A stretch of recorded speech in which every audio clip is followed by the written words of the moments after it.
What a night. What a day.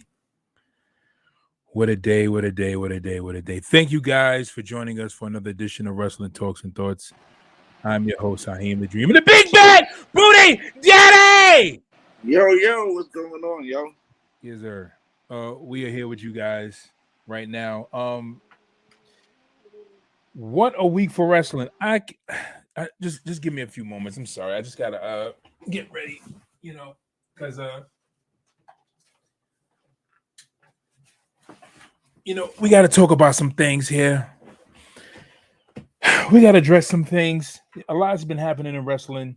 As you guys know right now, WWE has recently just officiated their merger with was it TKO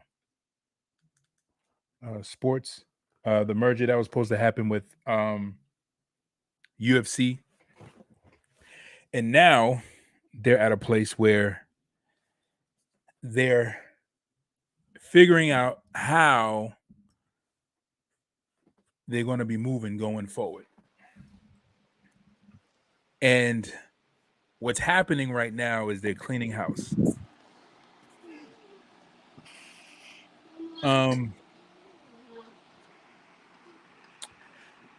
So I'm gonna talk about.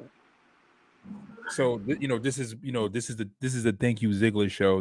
We want to dedicate this show to Ziggler.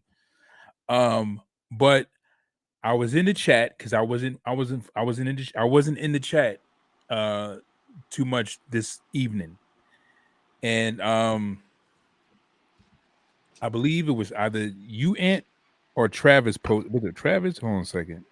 What the post about Riddle? Posted about Matt Riddle. It was Travis. Yeah, it's true. And I see, and then somebody when you guys in the chat responded with a Travis responded with the Twitter actual tweet from. Yeah, I sent the tweet, right? I think I sent it in the group.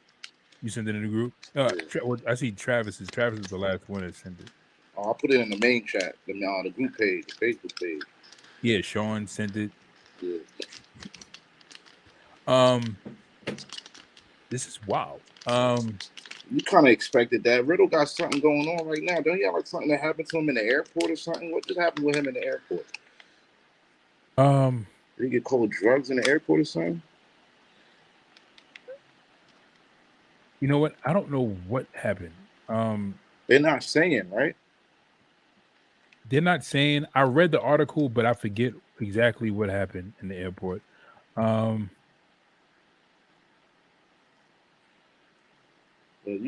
kind of figured that was gonna happen sooner or later. But when I seen Randy at the performance center, I'm like, oh, they're gonna do the RK Bro breakup now. Guess not now. Say it ain't so. Say it is not so. What? Matt Riddle. Out of here, yo. This is like this is crazy. It's crazy how a whole year, just a year ago, they were talking about putting the title on him. Money in the Bank, all this and that. The fight he had with Roman 2 years ago on SmackDown. Yo, this is wild. Wow, in a matter of a year. They saved him for last too, son. Yeah. Say it ain't so. You have Wade. We lost Wade. I'm sorry. We lost Bray Wyatt. Dolph Ziggler has been released. Mm-hmm. They weren't using him. We'll get into that a little bit later. While I'll just kind of like rant and we'll share our feelings about that. But to look over in my chat before I'm going live with you guys, and to find out that Matt Riddle is no longer wrestling. Right before you go live, right? Oh my God! Right before we, what the hell is happening? This is some wild shit. This is wild. What is happening?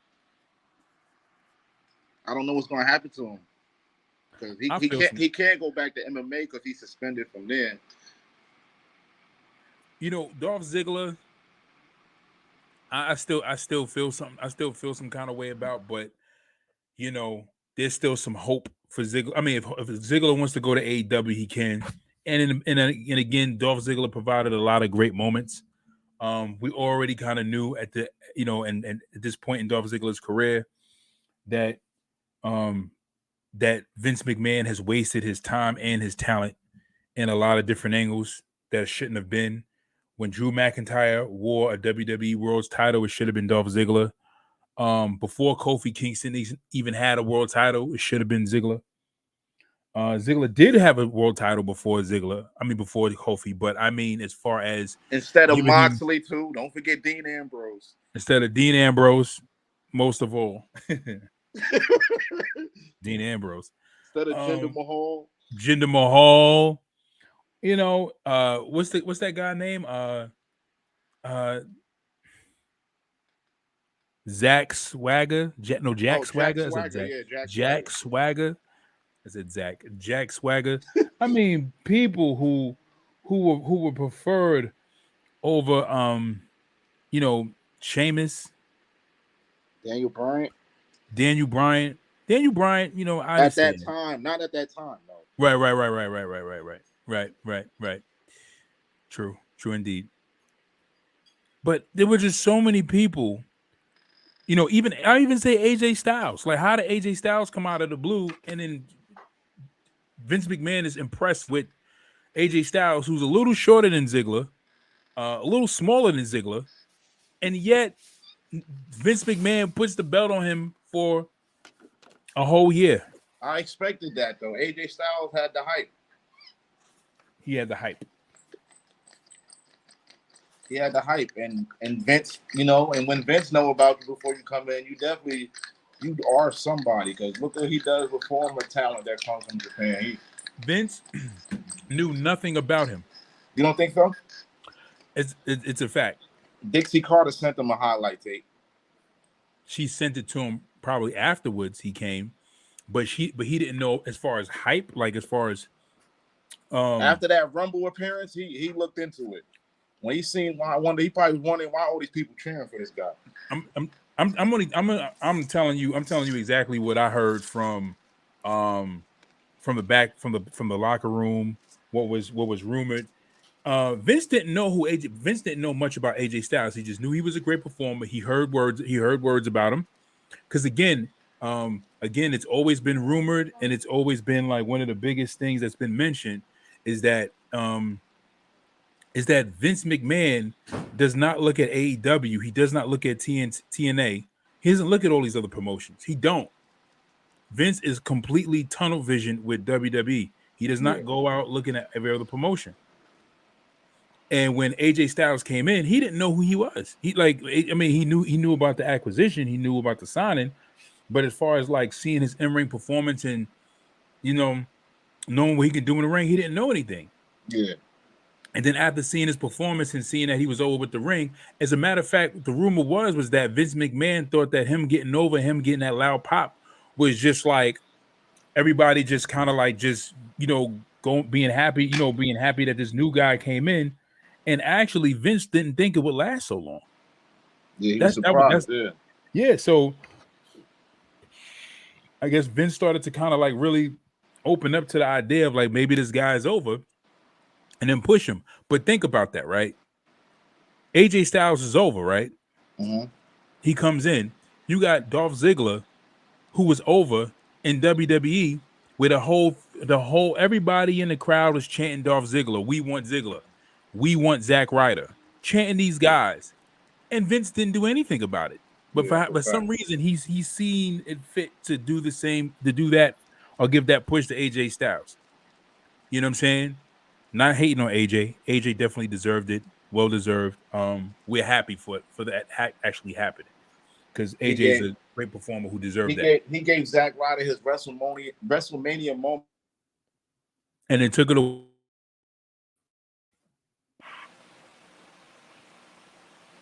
Just to take it from him the night after, it gave Zack Ryder that WrestleMania moment. Just to take it from him the night after. Yeah, took the belt right off him. That was crazy. Crazy. So this is wild. You know what I'm saying? Like this is wild to me. Like, I mean, come on.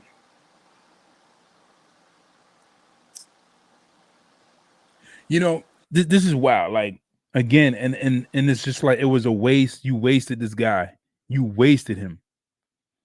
You wasted Zach. I mean, you wasted Dolph. Matt Riddle being released is crazy because Matt Riddle had so much of a promising future ahead of him. He had so many more years that WWE can utilize. So I'll just read the article as far as what happened, and it makes sense. It says Matt Riddle, released by WWE, had reportedly burned through too many chances. Matt Riddle was going from WWE. In a statement released on Twitter, Riddle announced his departure and thanked his fans for all the years of memories. The move follows Mass Talent Cuts by WWE on Thursday, when the promotion released at least 22 superstars or respective stars in the way of its acquisition by Endeavor and merger with Ultimate Fighting Championship. And yo, you see what's crazy? They trademarked Jade Cargill's new name today too. WWE. Yeah. Wow. I posted it in the on the Facebook page. Wow. So she messed up. Why do you think she messed up? Because she didn't trademark her own name. I don't know if WWE did it or she did it, but I know she's going by a new name. It's like Jade. Fine, I forgot what it is. That's why performers have to change their name when they go to the promotions, because WWE owns a trademark on the name. I don't know if she did it or WWE did it, but I know I posted it. I was posting mass stuff was popping up before you went live. Like, I'm like, oh, what the hell is going on now? Yeah, it's getting As soon as the Riddle news drop, I'm strolling. I see, oh, Jade Cargill trademarked a new name. I'm like, oh yeah, she'll be here before we know it. So, let's just talk about it. Let's go with it.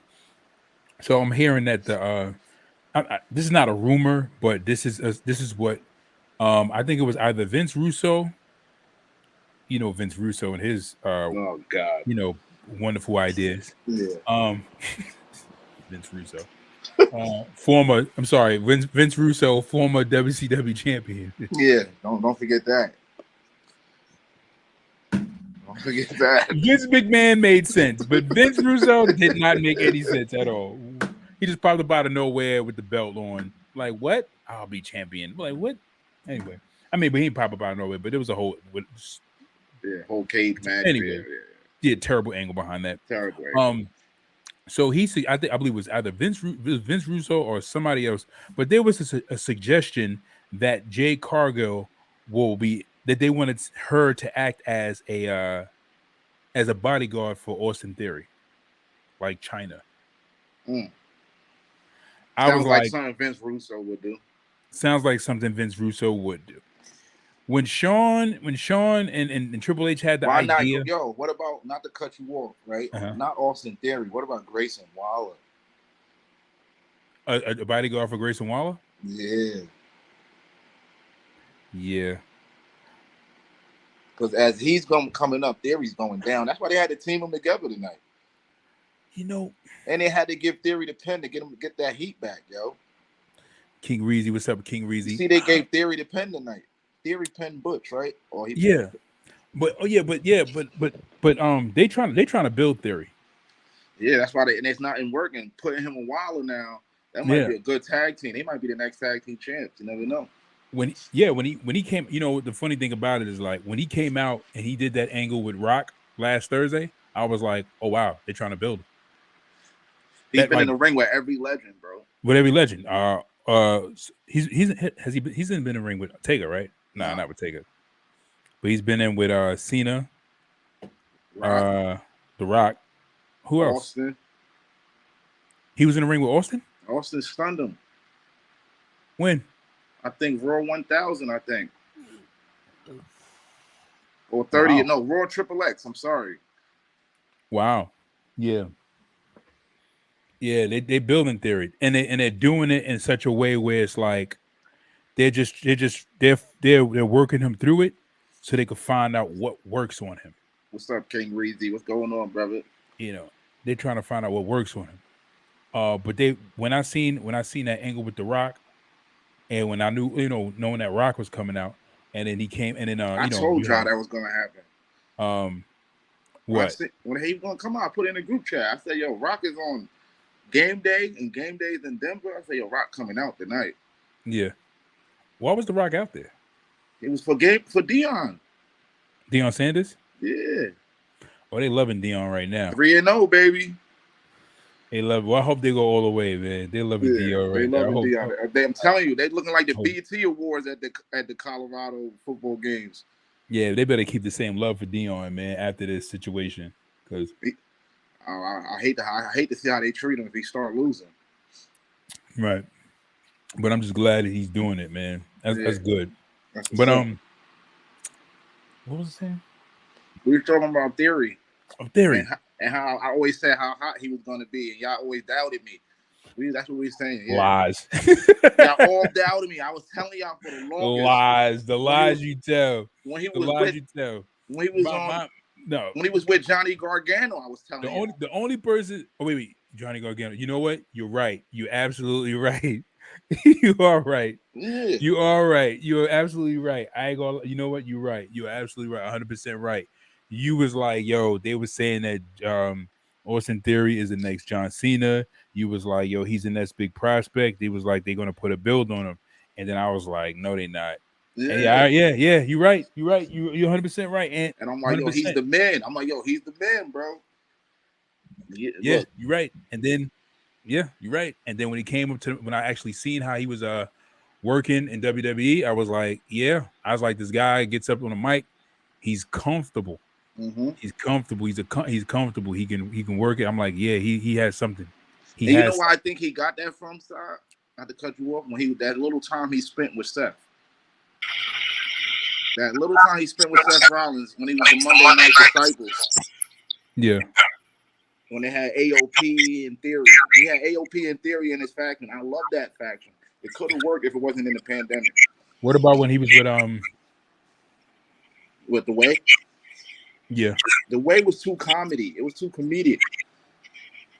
I mean, but he had. I mean, so but you think? I mean, but with Seth, he didn't do anything. He was following Seth. Yeah, but he could learn a lot from Seth. I mean, from what? How to work the crowd, how to use the game, how you do promos. Watching Seth. Jay McMahon is in the building, ladies and gentlemen. For those little 90 days, he was on the main roster. Yeah. King Reezy says WWE is trying to groom Theory to be the future, future WWE champion. No, absolutely. But I think they're going to work it. I think they're going to work him in as they're going to work his heel out, his heel character. Yeah. And when they get heat with Theory, once Theory get hot, that's when you're going to start to see them transition him into a baby face. But hopefully they don't pull it trigger too soon. If you think about it, they're grooming him the same way they did Randy Orton, yo. Look at how they groomed Randy Orton. Same way. I said that last year. I said to Jay, I said he reminds me of another Randy. We're grooming him just like Randy. Put him in a ring with some legends. Put him in I don't know about what they're gonna ever put him in a faction, but you know. I think it's gonna take some time. I'm trying to watch AEW. Listen, WrestleMania 42, Austin Theory will be in the main event. I'm calling it down. Yeah, we can hear you. Okay. We can hear you. If Theory's been in the way he's been in, like Ann said, with Seth and AOP, but I don't think he was fully ready with that faction. Like I think they put him off NXT too fast. Like they would just let him stay there for a little bit and brought him in like now to be with Seth. Yeah, that would be crazy. I'm telling you, I'm calling it now. WrestleMania 42 main event: Gunther versus Theory. But the thing, the feel is too. Like I feel like that faction with Seth. The members was too interchangeable. Like they was like, all right, that don't work. Let's put him in there. Like it was perfect. It was AOP. Then they was like, all right, let's add Theory in there. Now let's take AOP out. Let's add Murphy. Like you just keep interchanging pieces. Yeah, they kept changing people because the pandemic. They were just testing stuff out, see what they could get away with. And honestly, I'm gonna keep it all the way 100. Like that faction, to me, the faction worked. It really worked when he was the Monday Night Messiah, and that's my favorite. That's the only time. No, besides him being in the Shield, as far as a solo run, that's the only time I genuinely liked and wanted to see Seth Rollins. Yeah, because he could Monday have Night had Messiah. because they could have put all of them together. I was Buddy, like, Matthews, that was Theory, and AOP. Yeah, They could have put all of them together. yeah, but Vince. Yeah, but Vince broke that up fast when they were all together. Mm-hmm. If Hunter was there, I'm telling you, Hunter would have pushed that faction, son. Yeah, of course. But Theory, he would have. No, he definitely would have. He definitely would have put a lot of stuff behind it. But Theory, remember when Theory was with Seth, he caught that situation because the comment he made about Sasha. Right. Yeah. No. Theory made sense. I think it was some other allegations that stuff with Sasha was with Sammy Guevara. Yeah, that was Sammy Guevara. Yeah, so I think Theory had some rape allegations or something. Yeah, I think that's what it was. That's what they sent it back to NXT. Yeah. That was rape. No, it wasn't. Yeah, I think he was talking to a minor or something. Wait, hold on a second. Wait. I don't mean to throw that man underneath the bus. So you trying to say he was pulling the Velveteen Dream? He looked like the type of dude that do some shit like that. He does. Yeah. A-Town Down. Anybody that says A-Town Down still in 2023, you got to keep an eye on him. Like he, his girl's like 20, like 18. Like Little John expired in 2002. Dude. It says at the same time as the accusations against Riddle were coming out, a teen girl claimed that Theory had sent her inappropriate pictures on Snapchat when she was just 13. None of the messages were made public, as the girl said Theory demanded she delete them after sending them. Why would you sit there and say delete it? He probably forgot. Like, I sent it to the wrong girl. But that's why you sent it. Send me my nipple pic back, girl. Send me my nipple pic back. Wow.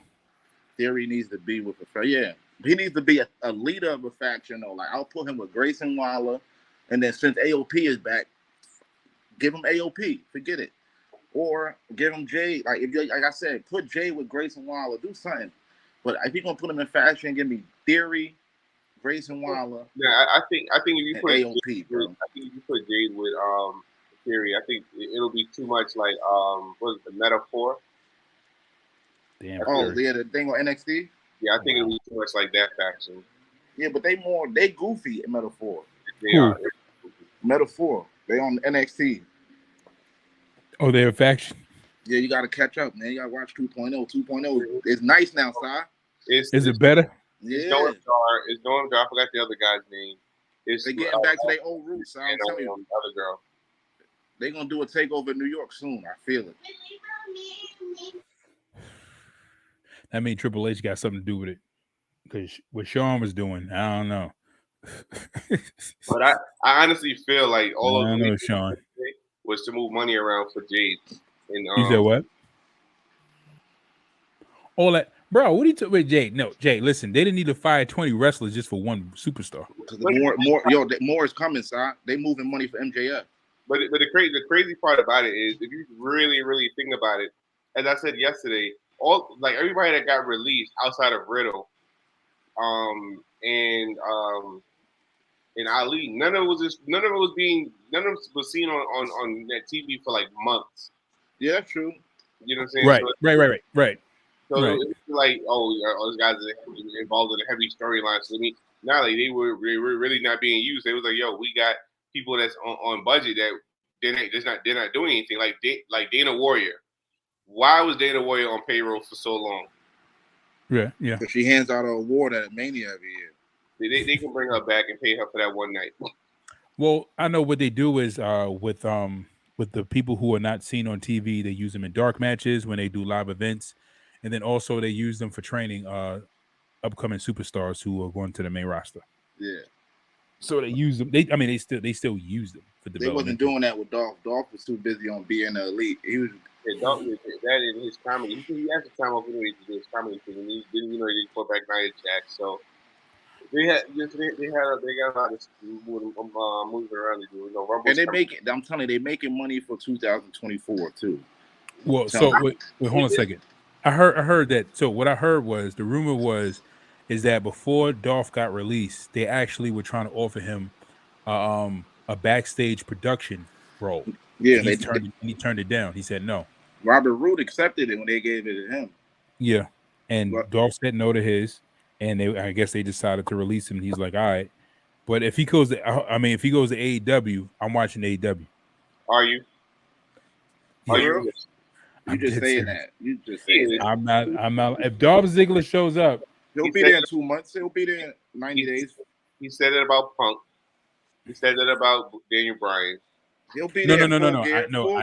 Okay, first off, I never said that. I never said that about Daniel Bryan because I'm not a big Daniel Bryan fan. I just respect Daniel Bryan.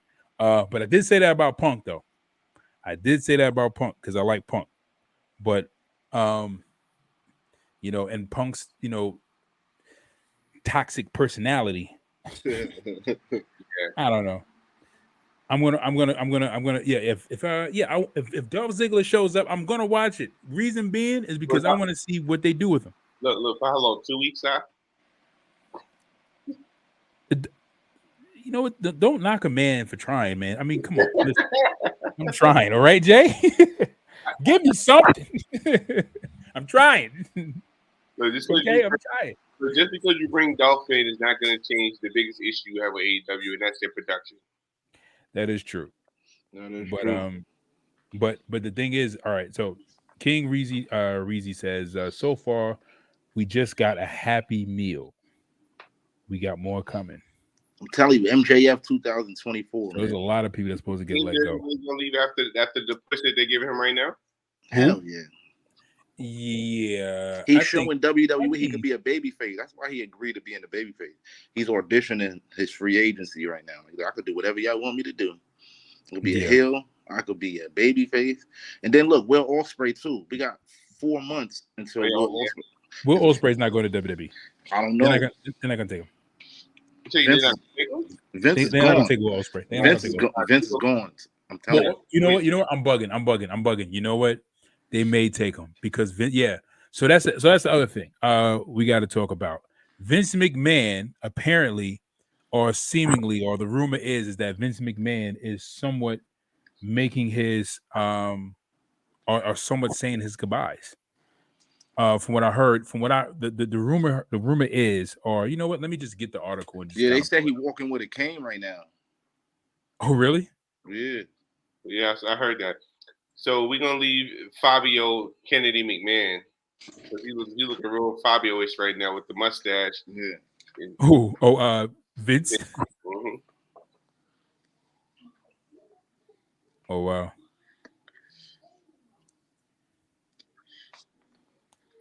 Let me get this Vince. I don't know, son. Smackdown was Smackdown was all right. I watched the whole thing.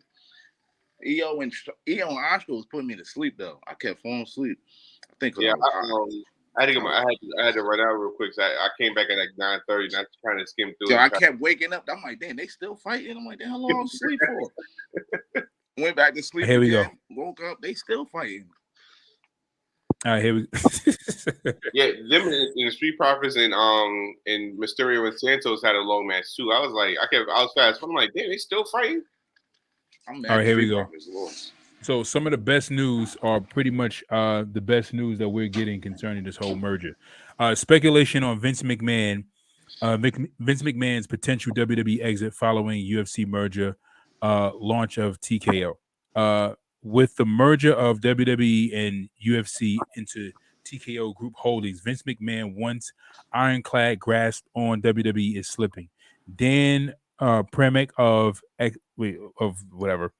pointed out in a story Thursday that a recent SEC filing stated that all of McMahon's shares for the sale are registered for sale, meaning investors can purchase all McMahon's 28.84 million shares, likely netting McMahon around $3 billion without the usual red tape and limitations that would normally come with a sale. Essentially, Should McMahon decide he finally wants to retire, or the recent federal search warrant and grand jury subpoena served to him were to find any allegations of wrongdoing, McMahon would have an easy exit from the company without endangering TKO's ability to sell McMahon's share.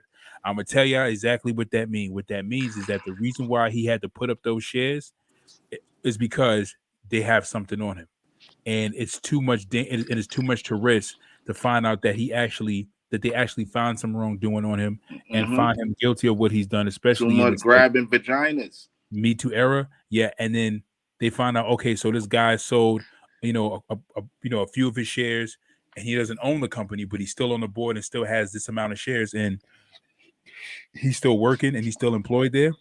You guys, he has to be terminated, or you guys have to find a way to get him away from the talent. Premac cites that the phrasing in the SEC filing, which says Vince McMahon and other parties, including WWE President Nick Khan, will be selling stockholders in this offering, noting that the phrasing is so concrete that it leaves very little wiggle room for McMahon to retain control without those shares. Primac also labels McMahon as both the company's greatest strength due to his experience and its greatest liability, as he was already forced into retirement once over hush money payments to former employees and now has a federal investigation hanging over his head. McMahon was recently on hand for an employee staff meeting following the merger, where it was said that the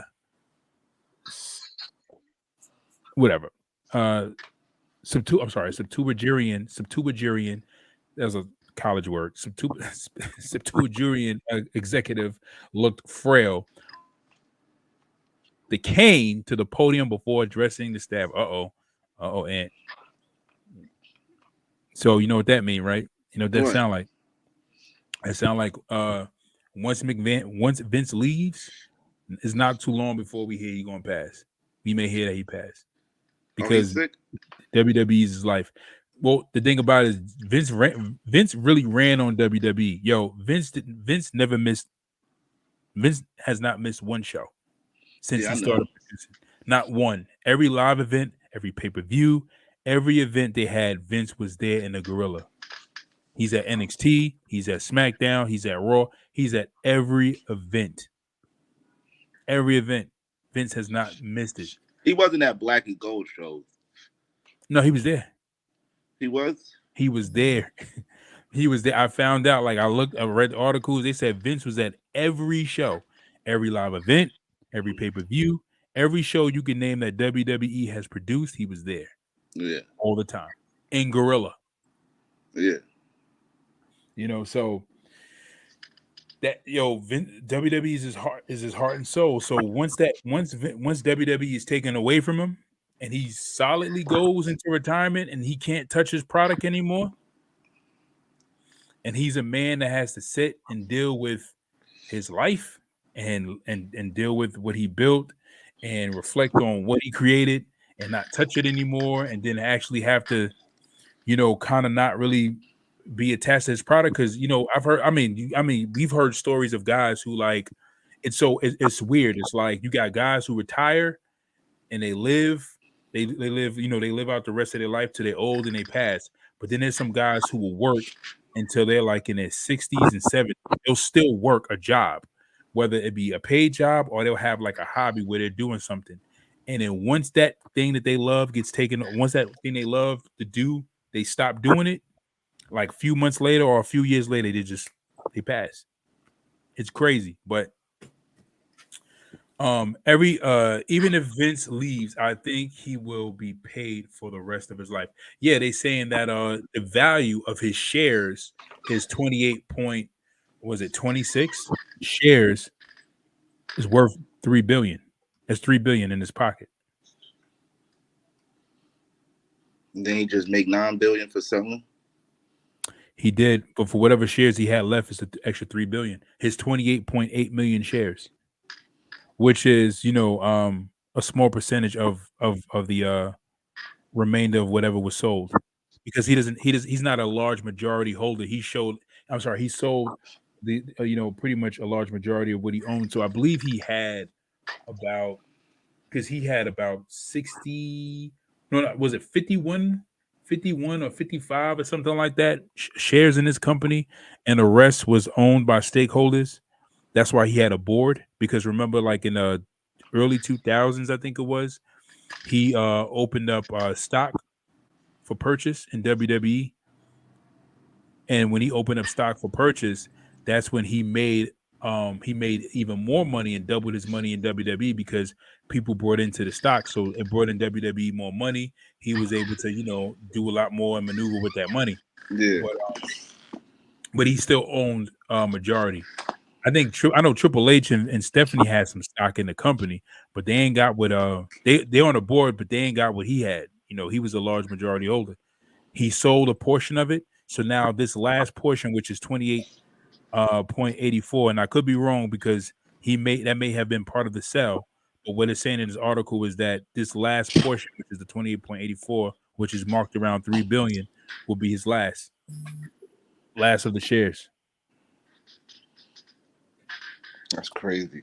So, who gonna take over if he leaves, Hunter and Nick Khan. They said Triple H is keeping his position as head of creative. Yeah, Triple H is head of creative. That's why Triple H came out and he made that speech. He was like, nothing's gonna change. He was like, what you got right now, everything is gonna stay the same. We're gonna keep producing. We're going to say everything's going to stay the same as far as you thinking that, WWE, because when Triple H came out and he made that speech, he was like, a lot of people have these speculations and these assumptions about what's going to happen to WWE. Is the product going to change? Is this happening? He was like, I'll come to reassure you that what we have now, nothing's going to change. Because, fans have been tweeting and been messaging online about how happy they are and how much they love the product. So when Triple H came out and said what he said, he was pretty much telling everybody, like, I know you guys have been, really upset with the product and what you guys been viewing, but, you ain't got to worry about that anymore. On to other news. Wild. Well, rough week, yo. Very, very, very, very rough week. Shelton Benjamin's gone. How many people lost their job? 22? About 22. Elias is gone. He even fired people from NXT Level Up. They don't got nothing to do with WWE. Word. But an observation Ant made yesterday, even though Elias is fired, Ezekiel's still employed. So yeah, Ezekiel's still employed, so. Yeah, I need to stop. So, Dolph Ziggler, so John Cena paid tribute to Dolph Ziggler. He said, I'm not gonna go too deep in the article, but I'll just shout out what he said. So Dolph Ziggler,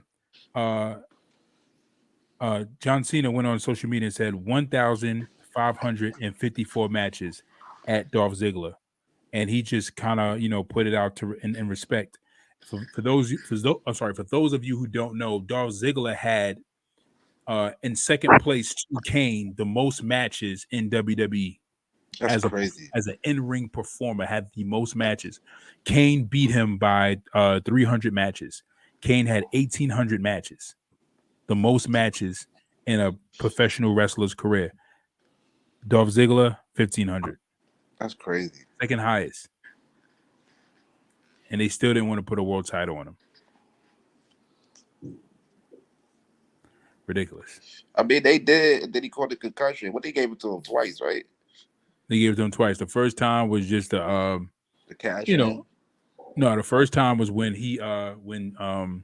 Vicky Guerrero awarded him the world title, and that same night he had to defend it against Edge because Teddy Long, Mr. Holla Holla Holla Holla Holla, came out and was like, "You got to defend your title," and he lost it to Edge, which was a waste of time, a waste of the storyline and the angle, because you could have built on that with Edge and Dolph Ziggler, which would have been a great feud, but they didn't. How they built on that feud, it was just like all squashing of Ziggler when they could have just built on his character and gave Ed somebody to really feud with, which would have been dope. And then the second thing was second time he won was the cash-in. Yep. Cash-in indeed. I got a rumor for y'all. Or some news for y'all. I got a rumor. What was that? Conspicuous by his absence. Did you guys notice one person wasn't on SmackDown tonight? Yeah, LA Knight, in medical reasons. Yeah, so LA Knight, they scrapped his segment due to the contract signing for the Bloodline, AJ and Tina. Yeah. Also, LA Knight tested positive for COVID. Yeah. He was supposed to be seen as partner instead of AJ. Wow. But Fastlane is what, 2 weeks from today, so. Well, they did injure AJ, so right. they got hope. They got hopes of LA Knight coming back. So he's going to be gone for like now. COVID's only 5 days. Nah, yeah, he'll be gone for a week. No, remember now COVID 5 days. You back at work. Yeah, he'll be back tomorrow. Oh, he'll be back next week then. Okay. Next week, right. Now, when it first happened, 14 days, but now, 5 days. Yeah, he'll be back on SmackDown. Oh, they ain't playing. It was like, go get that shot and come back. You think it's like, huh? He'll be back for next week's SmackDown. That's why they hurt AJ. They said, oh, he got COVID? All right. We're going to take AJ out. Because you notice AJ didn't sign the contract. Only Cena did. Yeah. See? Gotta keep the small pieces in there. So it's funny. Handicap match now? Carl Anderson, I told him not to get involved. He reminded me of a scene from Friday. Like, I told you about me. Yeah, Carl Anderson. Man. Told him not to get involved with the Bloodline. Well, I don't know where Gallows was at. Yeah, I don't know. Yeah, that's conspicuous by his absence. I'm surprised they didn't get fired. Was Cedric Alexander released? No. I was hearing he was. He wasn't okay. Now, what's crazy is I think next week during the Grayson Waller effect with Lashley. I think that's when the Street Profits is going to fully turn heel. I hope so. They need to. Because they were supposed to win tonight. That was some BS. I can't wait for Escobar to turn on Ray. Yeah, me too. Next week. I know he's going to turn on him next week. Yeah, he's going to lose, and he's going to clap, thinking Ray going to think sweet, and then, yeah. Or they're going to have a rematch at Fastlane. So, Eric Bischoff. Oh, God. Eric Bischoff, Mr. Bischoff, the Bish himself, Easy E, as the outsiders would call him, Mr. Easy E, Easy Eddie, because all they had to do was tell him exactly what they wanted, and he'd give it to him. Give it to him. He give him right to him, Easy E. 5 million here. Right. He says, right, 5 million for 2 matches in 1 year. Crazy. That's probably what he gave Ultimate Warrior. Why Eric Bischoff says WWE's Dolph Ziggler not upset about not being world champion. That's what he says. I'm not going to read the article. Reason being, I'm going to show you guys a clip. I don't know. Sometimes Bischoff be saying something, and then sometimes he be saying some delirious shit. He does. Like sometimes he just gets into Vince Russo mode. I'm like, whoa, buddy, he was just fine. Right. Like I'm not gonna lie. I think Eric Bischoff would have been a better owner for AEW than Tony Khan. No, I think he would have been. I think, to me, well, let me say this about Eric Bischoff, because he does say some things that I don't like. Not as much as Vince Russo. Vince Russo just needs to stop. He just needs to quit the business. He needs to quit it altogether. Yeah, he needs his phone taken away from him. He does. I don't know what it is about certain people. It just he does need his phone taken. But I'm gonna play this clip real quick. This is Chris Van Vliet show. Yep, and he's talking to Dolph Ziggler. World heavyweight champion, but I feel like there were so many chances you could have been the WWE champion. I was never in their conversation to be their guy, or maybe in 5 years they'll go, hey, You gotta let this guy go. Or hey, in 5 years, this guy's ready. I know he's not our top guy, but when this guy has knee surgery, he can slide right in there. And I go, that'll be my chance. So just always be ready for that. I got put into a world title match against Sheamus, and they go, you're gonna wrestle him. We get 1 week build, and it's like I don't even do anything for us. I'm like, I'll see. Now, before I continue this clip, I gotta pause it because this is for Sean. There's 2 reasons why I wanted to show this clip. One, because of Eric Bischoff's comment, and then actually to give you guys Dolph Ziggler's feelings about him not being considered for the role of a world champion, and how Dolph Ziggler puts it in so much sense that everybody else would put it in to say like, yo, there were so many opportunities he could have been world champion. And 2, because he had a match in this clip against Sheamus, and guess what happens in this match against Sheamus? I'm not going to tell you what happens, but I'll just play the clip and you'll see. I don't know. This is for you, Sean. Footage. 19,000 people are chanting my name against the established world heavyweight champion. There's a clip of Lawler. He goes, "You hear these fans saying, 'Let's go, Sheamus'?" And I go, "Is that what they're saying?" Listen to the WWE universe. Let's go, Sheamus. You have held so many championships. That's for you, Sean. Like Ant said, the greatest Money in the Bank cash-in in the history. Dolph. That's what you should have played. You should have played the cash in that ovation right there was the craziest. They went crazy for that. Well, the reason why I wanted to play that clip is because, again, like it's the argument that me and Sean always have, the continuing argument about his feelings about Dolph Ziggler and him saying that Sheamus is better, and then him saying Dolph Ziggler was never as over as Sheamus. In that clip it showed, you had the established champion, Sheamus, who actually had at the time, I don't know if he had the belt. I think he had the belt or he didn't have the belt, but nonetheless, the fans were cheering for Ziggler. Yeah, Sheamus was world champion then.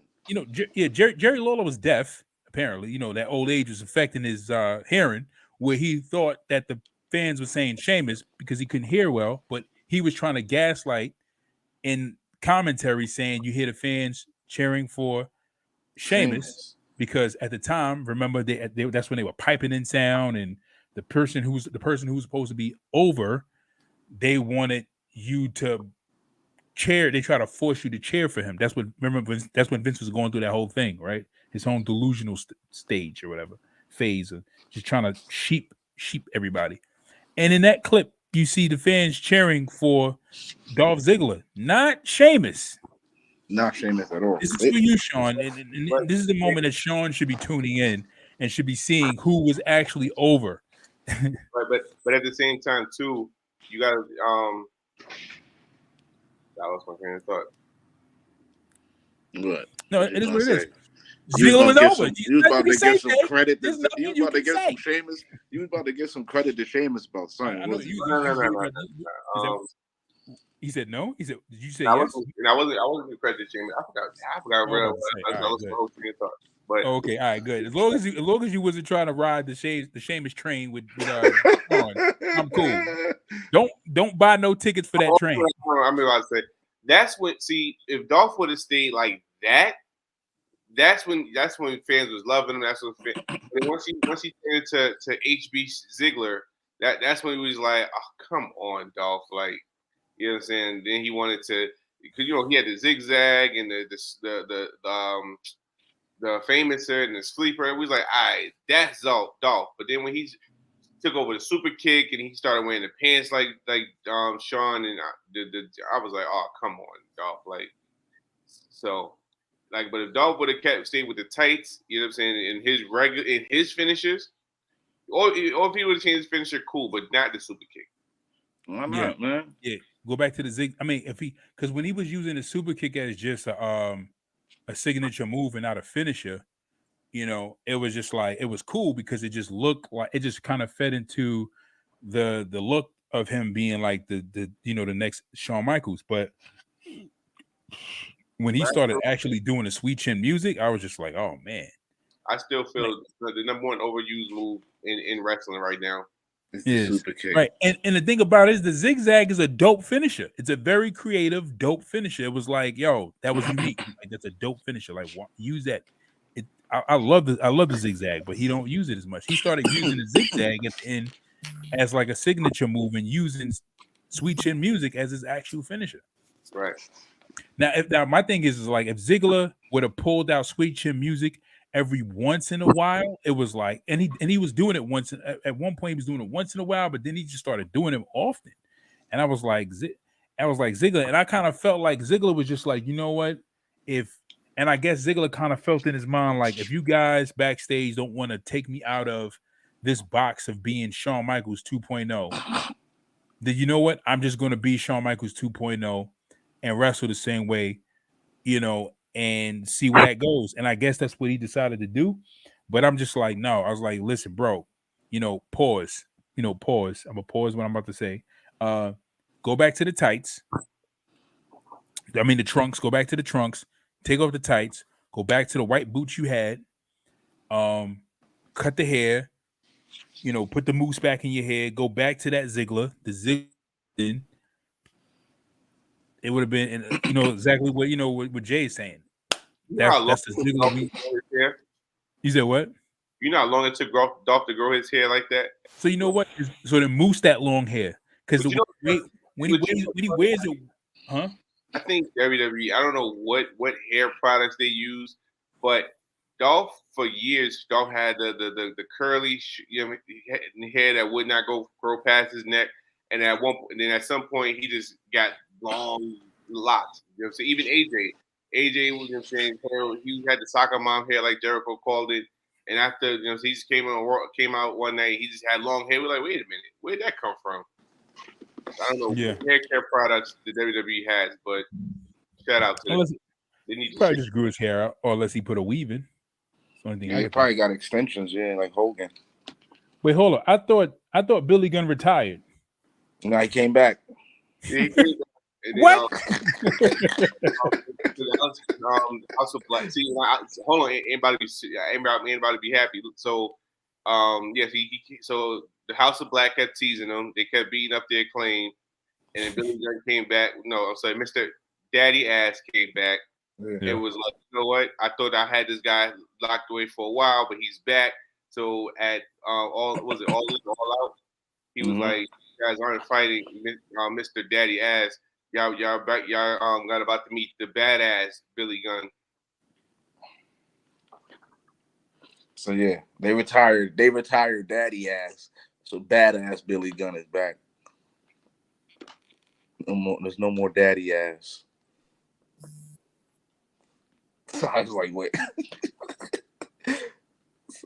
So I was like, yeah, and any more?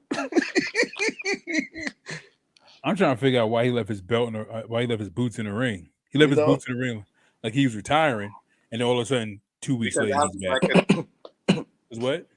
The House of Black kept pushing him. You know what I'm saying? And they kept beating up their claim. So like a little bitch. He left his boots in the ring. It was like, I can't take this anymore. Yeah, they burned his boots and all that. They kept teasing him, like they threw his boots in the fire and stuff. And that's what made him come back. Yeah, trash. Throw it all in the trash. And now they the trios champs. I was telling you that. Yeah, they're 6-man trios champs. The claim. They got the belts that do the scissor now. Like they got the belts that go like this. You can scissor with their belts. What do you mean? I have an interesting article I have an interesting post from my boy. They scissor. You don't know about the scissor? Scissor me, daddy ass. Oh my god. Scissor me, daddy. What? Yeah, that's what they say in my Lion Man. That's their trademark, right? Yeah. I see it. I'm watching it right now. I'm just like, what is happening here? Oh, you watching Rampage right now? Yeah. I got it all. So the question is, I'm gonna ask you guys: if WWE was to incorporate the trios title, which team would you rather see as the trios champ? Would you rather see the club as the trios champ, the Brawling Brutes, the New Day, Imperium, Ender Shear, Lashley and the Hurt Business? Who the hell is Ender Shear? What's his name? Didn't they get fired? No, they still. I think he got fired, but he's the only one. Jinder Mahal and the other two guys. Oh, okay. Santos Escobar, Hakeem Wild, and the other guy, I can't think of his name, but Joaquin Phoenix or the Judgment Day. Jinder Mahal and his two partners. You serious? You know champs? No, not at all. Oh, I was like, what the hell? No, not at all. They didn't have Bobby and the Street Profits on there? Yeah, Bobby and the Street Profits is there. Yeah. I would say, see, if Imperium. I'm going Imperium. Yeah, that's. Yeah, Imperium. They're better trios. They're going to have better combinations of I don't know. If not Imperium, then Bobby and the Street Profits. I think Giovanni Vinci would be the weak link in that group because he don't really do nothing. No, they don't give him a chance to do nothing. Yo, you know him and Tommaso Ciampa had the lowest viewed match in Raw history. Who? I can believe that. Giovanni Da Vinci and Tommaso Ciampa. You talking about? You talking about the match they just had recently? Yeah. Look it up. I put it in the group. I believe it. Oh my god! It's the lowest match in wrestling history. Hold on a second. I'm checking it out right now. Meaning that the ratings decreased? Yeah, nobody when that match came on, everybody turned to football. Wow. I think it's because of football. I mean, yeah, but who was playing the Browns and the Steelers and what was the other game? That was it. That was 2 games on that. It was? It was 2 games. Football is the highest drawing sports in America. Highest drawing. The Super Bowl nets or grosses like in the billions. I'm not sure of the specific amount, but I'm gonna tell you why. You want to know why that is? 2-3 billion. The reason that is because the Super Bowl is 1 game. Every other sport, baseball, basketball, hockey, that's a 7-game series. Mm-hmm. So if you don't watch the first game, you're like, all right, I'm not gonna, I'm gonna watch the first game, but the winner of that first game is they still got to win 4. You know what I'm saying? But the Super Bowl is 1 game. So I think if NBA was to change to 1 game, then they would probably give Super Bowl a run for their money. But being that Super Bowl is 1 game, it's like, all right, once this game is over, like there's no more football until September. Yeah, true indeed. But yeah, I mean, still a high draw though. I mean, people going to tune in. Like if the Super Bowl came on and WrestleMania was on, WrestleMania would suffer. You think so? Yeah, it's going to suffer. I don't know. That would be a nice little combination. Yeah, it would. It would. It'd be a nice combination, but if they were on at the same time, everybody's watching the Super Bowl. It depends. It depends on who's in the Super Bowl. Yeah. WrestleMania is going to get hard because, again, right? You have USA, right? When they had baseball, shows. When they had like a baseball show or football, like think about every network that WWE's been showed on. Every time they had a show, they had like a sports event that was happening on that day, and that station was covering it. They would cancel that Raw or cancel that SmackDown. Well, not cancel it, but you wouldn't see it on Fox. You would see it on FX, and then on Fox you see the football event or you see the baseball. Well, I mean that's not WWE's thing. That's more a Fox thing because Fox knows that more people watch, football or other sports outside of wrestling. So they're gonna put their highest, what's gonna draw most to them. But I honestly feel like like I said, it all depends on who's in the Super Bowl. If you got a Super Bowl that nobody really wants to watch, where all right, let's say you have a Super Bowl where there's no Patrick Mahomes or obviously not Tom Brady, but if there's a Super Bowl without Patrick Mahomes and WrestleMania has a jam-packed show from like top to bottom, I don't think WrestleMania would suffer. Yeah. I mean, it depends who's the halftime show as well. That plays a big part of it as well. Also, here we go. Hold on a second.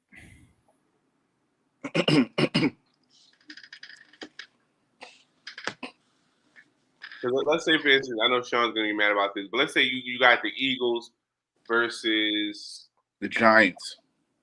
Not they're in the same division. So let's say the Eagles versus AFC team, the Rams, right? The Rams is the NFC. No, the Rams. You're right. All right. The Bengals and the Eagles, right? Yeah, like the Titans or some shit. The Titans. Yeah.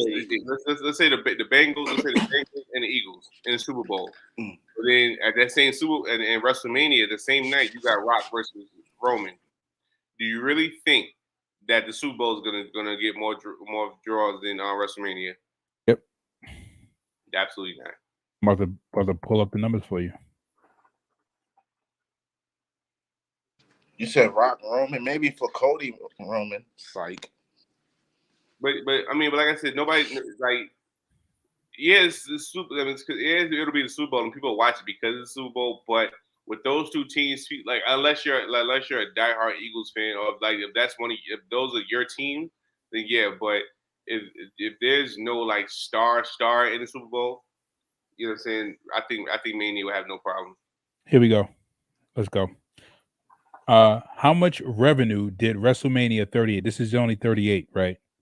Generate for Dallas. Now we can all agree that WWE is in its highest production point in history, where they have acquired WCW, acquired all their all the companies that partner with them to do shows and so forth, right? And then also them being like, you know, the major like wrestling, you know, conglomerate in WWE, right? I mean, like in sports entertainment, right?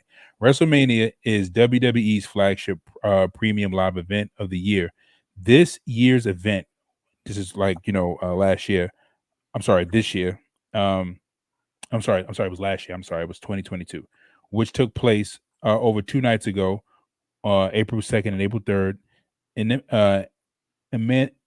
whatever, emanated from the AT&T Stadium in Arlington, Texas. Forgive me, y'all. I can read. It's just these words are just throwing me off, and I'm really relaxed right now. In Arlington, Texas, and the details of the revenue generated for Dallas-Arlington region have now been revealed. Dallas Mayor Johnson. Anyway, fast forward.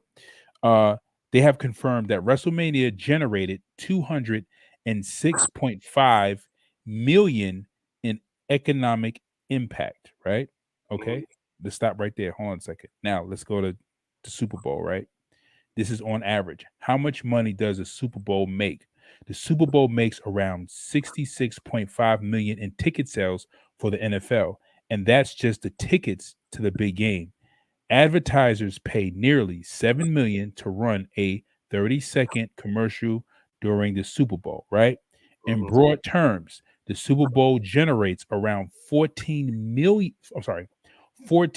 billion yearly in profits through the numbers. It says though the numbers is not restricted to the NFL alone, but to many companies that benefit from the Super Bowl. The TV rights alone for the Super Bowl cost large sums of money. Right, but again, Fox, CBS, and NBC all pay the NFL around $3 billion annually for the rights to broadcast their game, and the networks rotate which one air the Super Bowl each year. Right, but again, which goes back to my point, Super Bowl is one day. You know what I'm saying? Mania is 2 nights now. Then outside of that, like you said, you gotta look at it. Let's look at this year alone. You had Patrick Mahomes in the Super Bowl, right? Yeah. So right there, the best player in the NFL, right? You know what I'm saying the best player in the NFL is in the Super Bowl. Then at halftime, you got Rihanna performing. Like, there's no way that you can compete with that.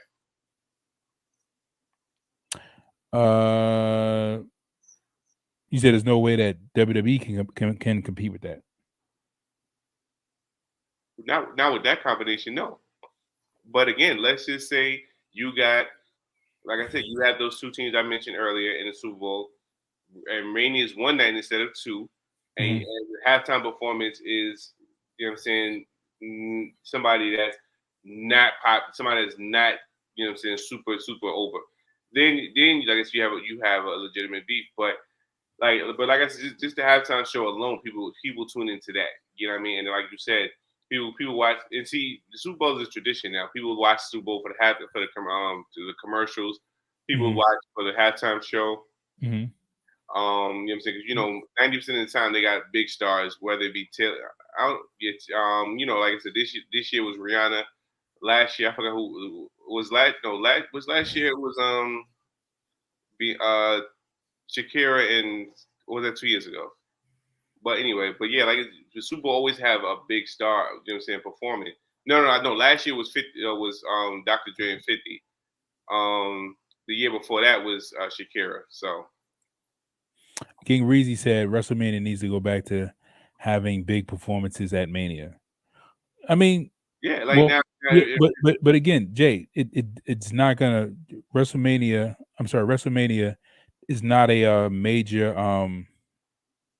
It's a major broadcast event, but it's two things that limits WrestleMania. One, WrestleMania is it's a pay-per-view event, right? Mm-hmm. It generates based upon how many people pay to view it, right? Then you have the Super Bowl. Super Bowl is not a pay-per-view event. It's a national broadcast event that people can watch on their regular broadcast channels, Fox, Standard, CBS, right? So people are going to tune in. If not tuned in, then they're gonna buy tickets. People would rather pay tickets to go see the Super Bowl than to watch wrestling. The Super Bowl brings in too much money. They bring in billions of dollars. Right. That's not the WWE brings in a small fraction of 260 million in a last pay-per-view, and that was a 2-night event. Yeah, it's 2 nights, right? It is 2 nights. So the Super Bowl is one day. Even though the Super Bowl is one day, if you talk about viewership, how much viewership that let's look at the viewership, right? WWE's WrestleMania viewership.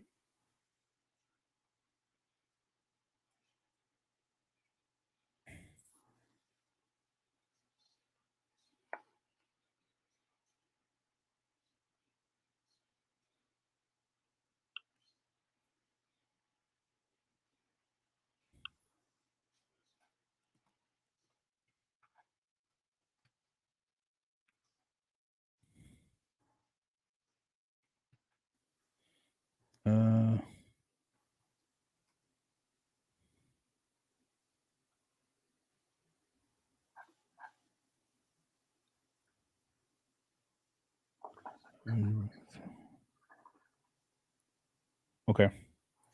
All right. Now hold on a second.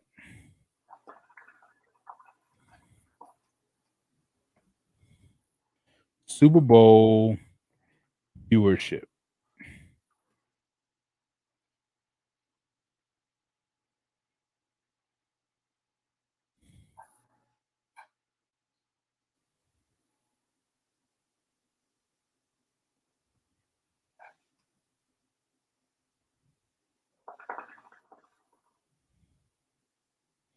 I'm doing 2. Let me see.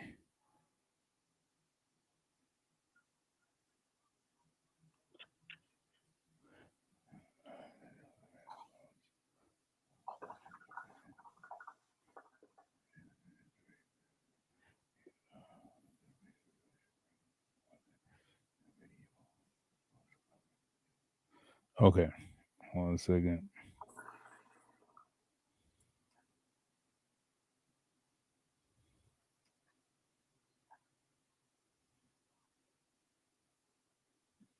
Okay. Well, you do have a point, Jay. So it says that in addition to WrestleMania becoming the most social event in WWE history, it says that WWE set WrestleMania week viewership records for more than 967 million video views across the company's digital and social platforms, including WWEnetwork.com, YouTube, Twitter, Facebook, Instagram, TikTok, Snapchat, and increased by 20% over the year. Let's see. It says people don't go back and watch the Super Bowl. They may go back. They may go back and watch the halftime performance, but nobody's going back to watch the actual game. Yeah, and it says that Super Bowl 2022 attracted more than 112 million viewers, but failed to top records. Well, I did read an article some years ago that they were declining in viewership. The Super Bowl was actually declining in viewership.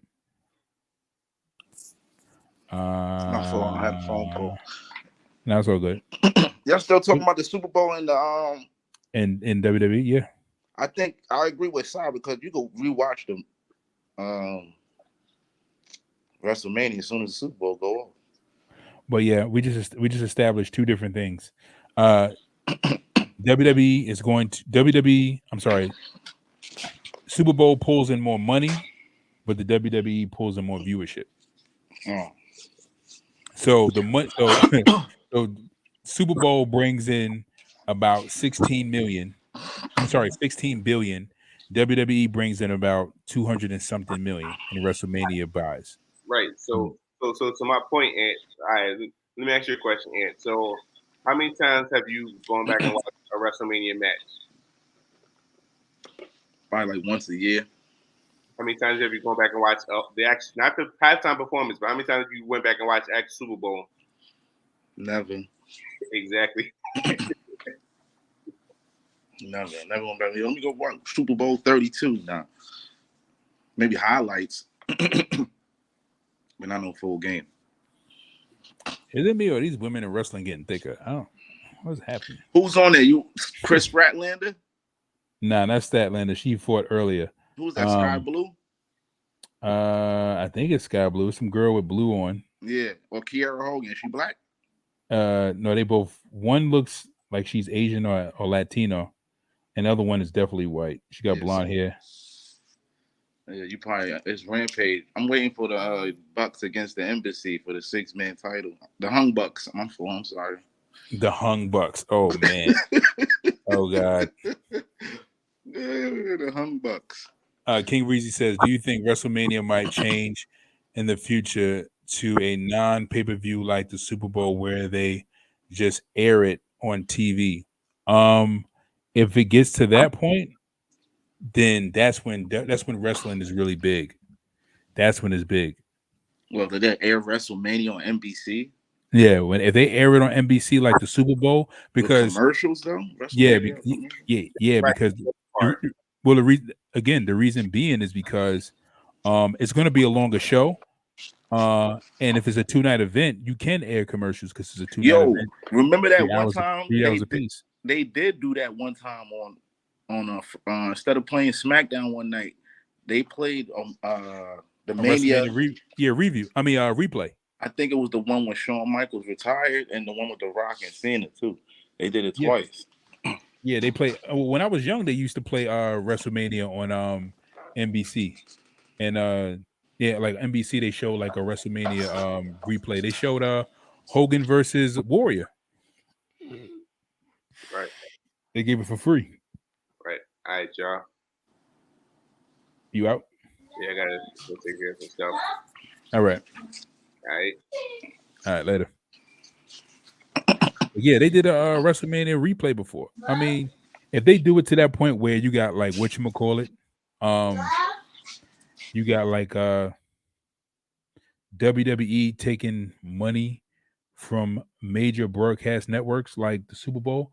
So the Super Bowl, when I was reading an article about how much money the Super Bowl brings in. The Super Bowl brings in about 16 billion. So aside from ticket sales are like 70 something million. But then from what they get paid from other like companies, they pay about like $3 million just for a 30-second slot to advertise a movie, a TV show, something, because they know how many people view into the Super Bowl. So within those companies paying about $3 million just for a 30-second clip, that's bread. It accumulates to like, it comes up to the amount of like 16 billion. But then you got on the other hand, you got WWE, who don't show any advertisements. Yeah. Everything is straight pay-per-view. They just give you a whole show. If they were taking money from companies, which probably might happen, because with their merger with this new company with the UFC, yeah, I think I see it being possible, especially with them having the ability to bring in that much money. Yeah, you get the fans that sort, because WWE right now already is pulling in for WrestleMania viewership. They're pulling in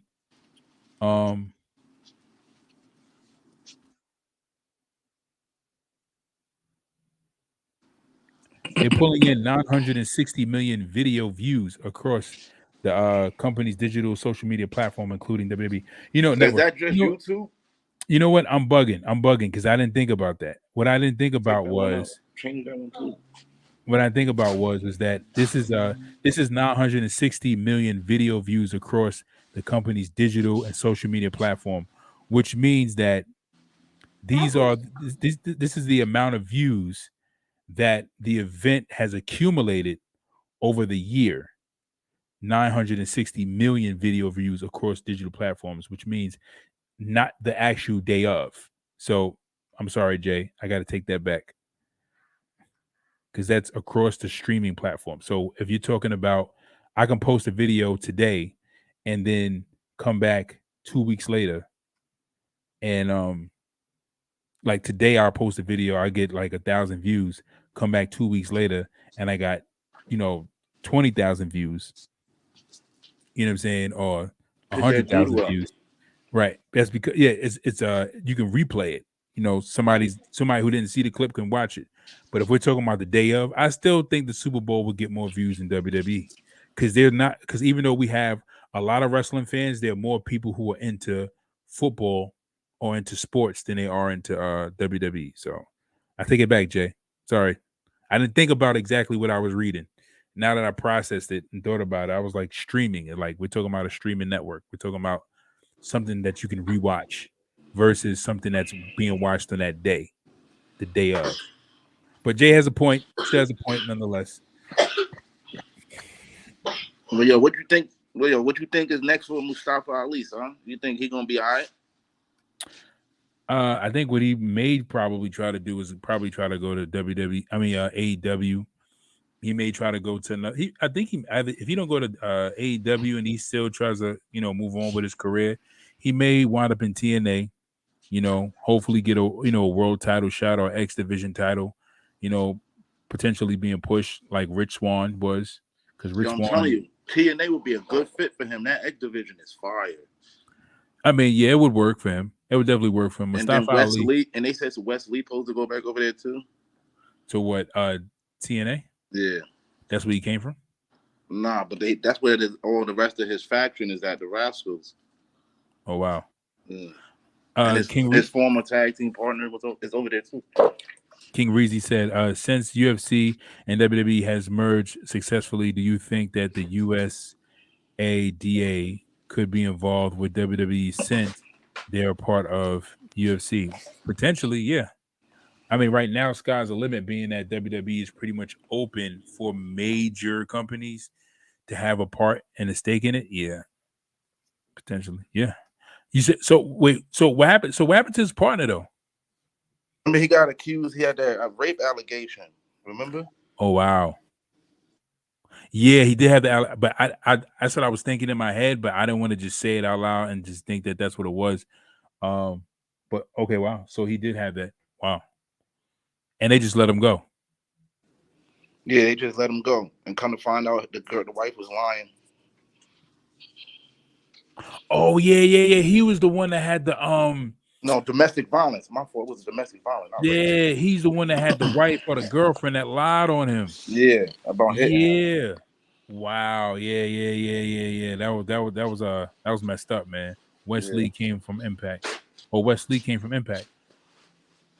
Yeah, because they had a segment with him last week on NXT where walked out. Talking about he's done. Him and his wife. He walked out with his wife. The same one that accused him? Nah, I'm talking about Wesley. He said he was done with NXT. Yeah, he just walked out. He just said he was done. That was it. Didn't he just lose the North American title to Dom? Yeah, a month ago. But he was like, he had a nice reign with it. He had it for like 200 and something days. He beat Carmelo for it. Oh yeah, that's pretty big because Carmelo's like the hottest thing on the show. He is.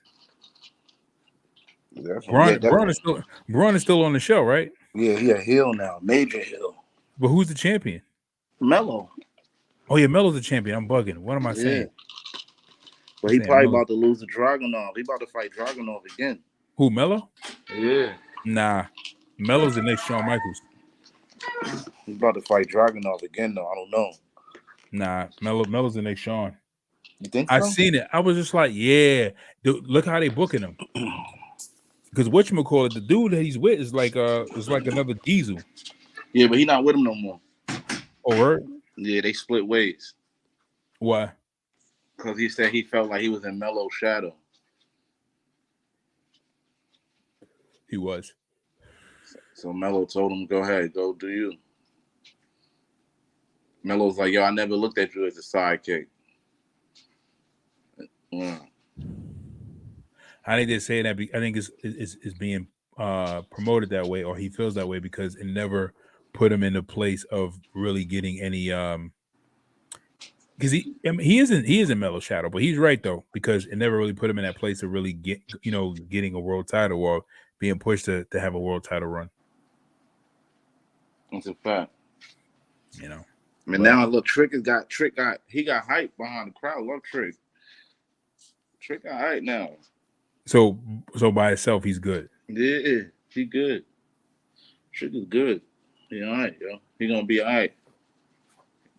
He getting better in the ring. He getting better in the ring. Yeah, he gonna be all right. Melo's putting on banger after banger. That's what Melo's doing. I'm not gonna lie. Yeah, Melo nice. Yeah, Melo. Yeah. Melo can't dope. Miss, bro. Melo can't miss. He can't miss. They better hope they never lose him to AEW. Yeah, Melo's dope. But I already knew, like when they were building Melo with that North American title, I already seen it. I was like, yo, this dude is he's outshining Braun. Yo, you know what's crazy? Keys told me about him way before during that tournament they had. When they first started that 2.0 tournament about who gonna get the AEW contract. Right before they canceled Black and Gold, they had a tournament. Who gonna get a contract? And it was Melo, a whole bunch of other dudes. And I'm like, yo, Keys, I don't know none of these people in here. Let me ask Keys who these people are. You know what's crazy about Melo? He said it was Melo. He said, yo, Melo, watch Melo. You know what's crazy about him? We got the same birthday. When his birthday? August 1st. Yeah, see? We got the same birthday. I was like, let me see what his birthday is. Like, oh shoot, me and him share the same birthday. Me, him, and Chuck D. Not a bad lineup. Chuck D from which we call Public Enemy. Yeah. It's not a bad lineup. Their birthday. Yeah. I was like, seen him in that tournament. I think they seen him in that tournament. I'm like, oh, son is all right. Yeah, well, I mean, I never really watched him wrestle until he had that match on Raw. What, with Finn? Yeah. Oh, you gotta go watch his match with Ricochet. With Ricochet? Oh my God. Yeah, they had a Worlds Collide. Was it for the North American? No, it was for was it? No, it was for the title. Was it? Yeah, North American, I believe, yeah. But okay. He didn't have no title. He probably didn't have no title then. He probably was on his way to fight Braun, probably. It was building him up. King Reese says Trick got mad talent. He can be the guy to run NXT when Melo is gone. I definitely do see potential in Trick. I did see it, like when I seen them, like they both have potential. In my opinion, they both like I already knew, like, but I didn't see much of Melo, but I could tell by watching the programming and seeing it or watching. I was like, yeah, when he had a North American title, I was like, yeah, Melo. I was like, yeah, he's the guy. I knew he was going to get the world title. I had a feeling, and they did it. They put the title on him. Yeah. They had a title. I'm telling you, they having the title on him. They building, I think, another him and Braun. Because Braun is a monster as a heel right now. Yeah. Braun just if Braun put that chainmail on, get the trunks, take off the wrist wraps. He keep the wrist wraps. He not wearing the colors no more. You know he wear like all black now. I think. All black. Yeah. He get the trunks and get the chainmail. That's all he needed is the chainmail now. He's wearing the Steiner when he first went to NWO. If he do his uncle's gimmick and kind of like not do it the same way, but just kind of like put his little spin on it. Yeah. He already but Braun, I like Braun. Braun dope though. I like Braun. He already sound like Scott too. Yeah, he does sound like Scott. And that spear, he got the best spear in the game. He got the best spear in the game right now. Better than Bobby's? Yeah. Better than Roman? Yeah, bro. Better than Goldberg? Old Goldberg. Old Goldberg, new Goldberg. Nah. Braun got the best spear in the game, bro. And I think my favorite spear out of everybody is he might be second to Rhino. Rhino was all right. He was good. He had his remind me of Goldberg's. He had a good spear. Like he looked like he was really hurting you though when he catch you with that gore. Yeah, I ain't gonna lie. Especially when he was hitting the females with it. He used to kill him. When he hit Lita, I'm like, oh, she's dead. I'm like, oh, she's dead, bro. Oh yeah, word. He was at Lita with that joint. He was with no hesitation, either. Word. Yo, they were wild in the Attitude Era. King Reezy said, y'all think Drew leaving rumors and Sheamus might leave too. Yeah, so that's the other thing I wanted to talk about. I heard another rumor is that Sheamus is supposed to be a part of his contract is coming up. When is it ending? 2024. He's Triple H boy. So I think he's more of a Vince guy. He's Irish. Sheamus? He might be. He's Irish. But I think it's because he got in good with Trips. That's why. But I don't see none of them leaving. Triple H and Sheamus and Drew. Yeah, they ain't going nowhere. They up in age. They can't get the bag from no other company right now. They can't. I mean, if you put Drew in AEW, they'll it's too loaded over there. It is, but they'll definitely give him more preferential treatment than anybody else going over there because he's a former world champion. Even though his stock is low, as far as him being hot, his stock is pretty low. If he goes to AEW, it'll be pretty high. If he goes back to TNA, it'll be high. If he goes to Ring of Honor, it'll be high. If he goes to New Japan, it's gonna be high. But in WWE, it's low. But again, it's like same thing with Christian, right? When Christian left WWE, like Christian was not even thought about or even considered to even have a world title at all. The most they thought of him was just a mid card. And then when he went to TNA, all of a sudden, like he wrestled for like what 3-4 months and then got like a world title. When as soon as he walked in the door. Yeah. Well, yeah. See, right there. And then he had 2 world title reigns. His first promo was like against with Angle. Like he walked in the door with Angle, I think. Yeah. So, I mean, King Reezy said, if I'm not mistaken, Angle to beat Joe. I was about to say I thought Christian was the first one to beat Joe. Okay, so King Reezy says Sheamus talked about Roman on that podcast. They might be mad at him. Oh yeah, he said something about Roman not coming to work and stuff like that. Oh, what happened, Reezy? What happened? Oh, really? So okay, I gotta find this. What? All right, let me see. A lot of people been saying that lately about Roman, but they say Roman nursing a back injury.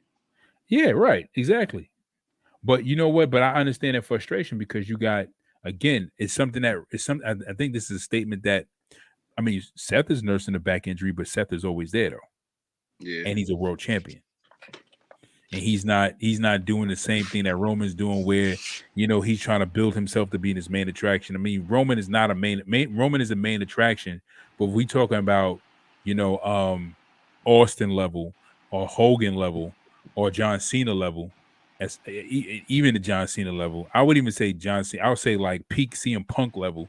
You know what I'm saying? Like Roman is not that guy. Yeah. You know what I'm saying? Like, he's not the guy like, oh, Roman's going to show up, people going to tune in, but we're talking about like the attraction, like people were coming just to see this guy, like, you know, in such great popularity. Like, that's Hogan and Austin and Rock, and, you know, like, you know, that's like that kind of level of, like, you know, Ric Flair, you know. I mean, he's more like a Flair kind of person. Like, people know about him, people like him, people love him. Some people are going to come see him, but as far as like changing the actual game, nah. Roman's not a game changer.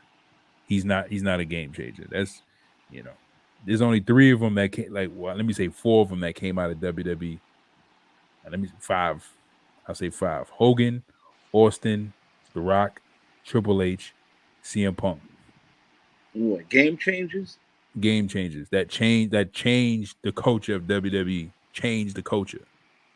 They changed the culture. Hogan changed the culture. Hogan created the culture. Like, he's part of creating the culture, sports and entertainment. He brought in fans. You know, WrestleMania was built around him. Royal Rumble, Survivor Series. You know, all these major pay-per-views is built around Hogan. And then after that, you had Austin, who was the guy who spearheaded, you know, the Attitude Era, and was one of the catalysts that was helping, you know, the company to stay alive and bringing ratings.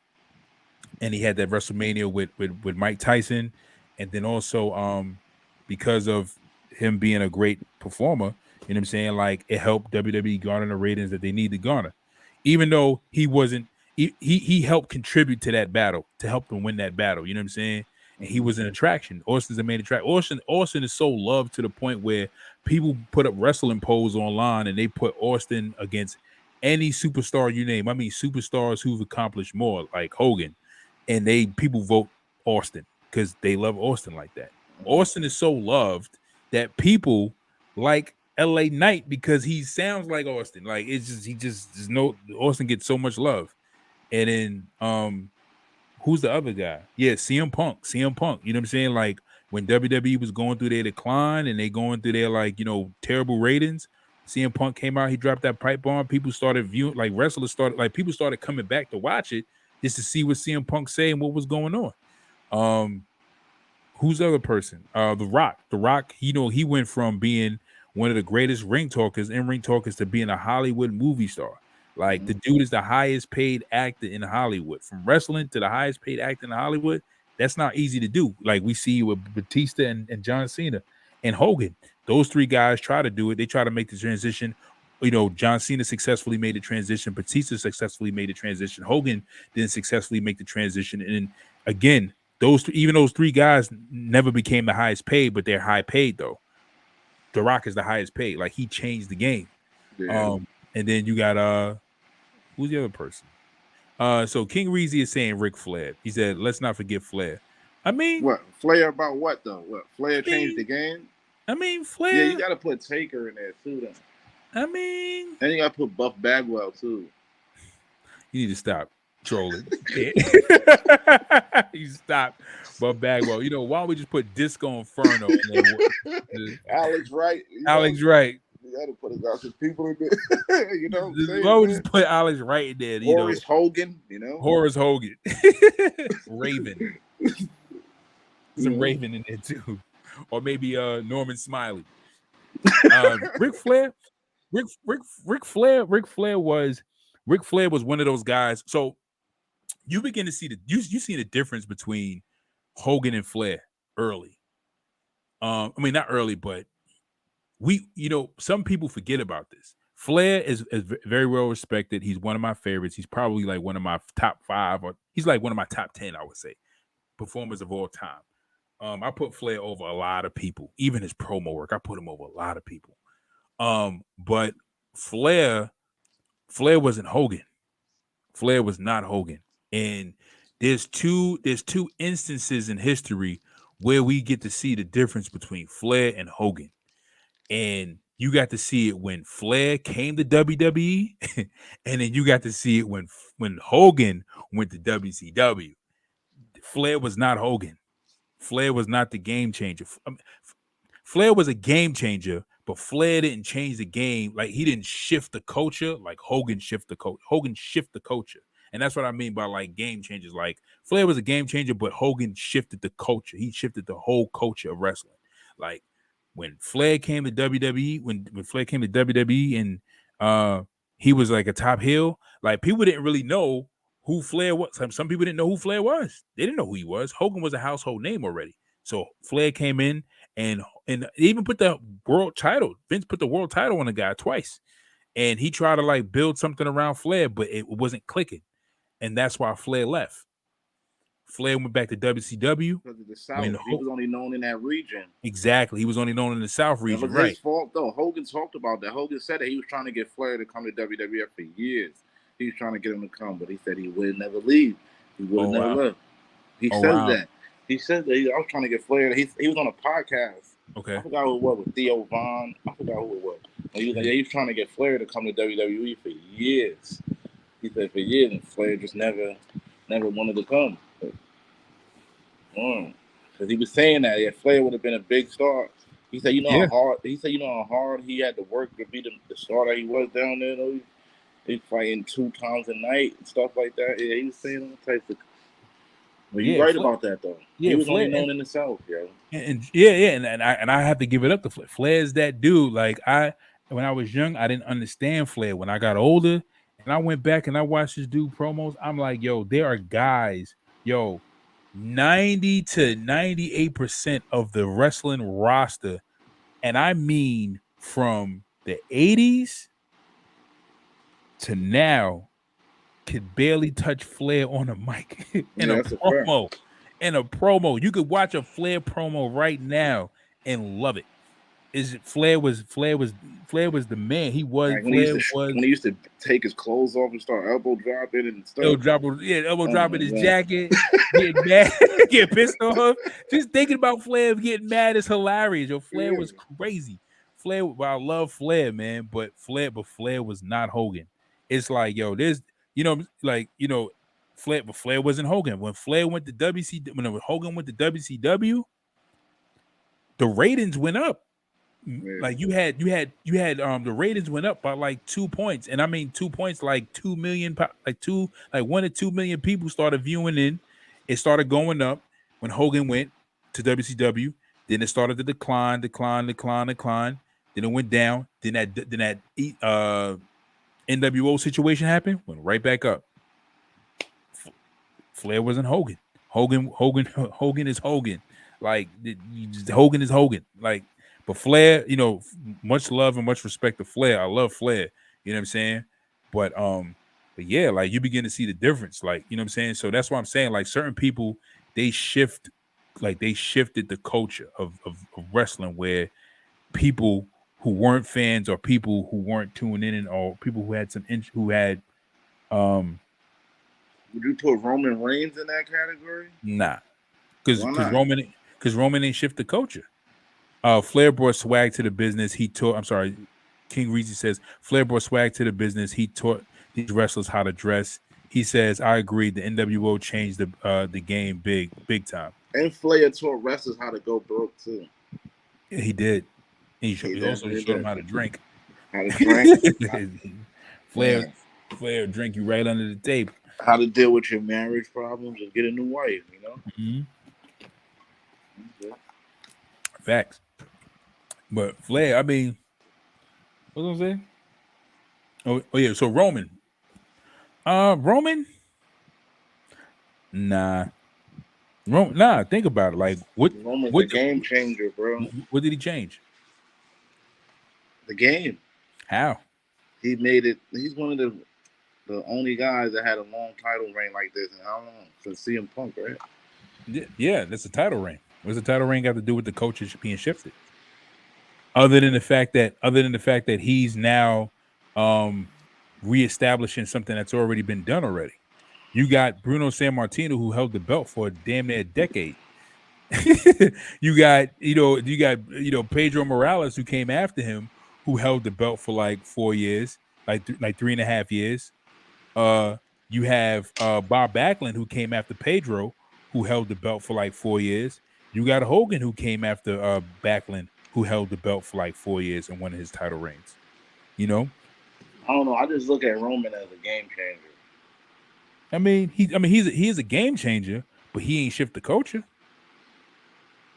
Like he ain't shift the culture, not yet. Yeah, he ain't shift the culture. Like, he shifted modern culture. If you want to talk about like title reigns, like he shifted the like oh wow, he has a long title reign, but what did he really change about sports and entertainment?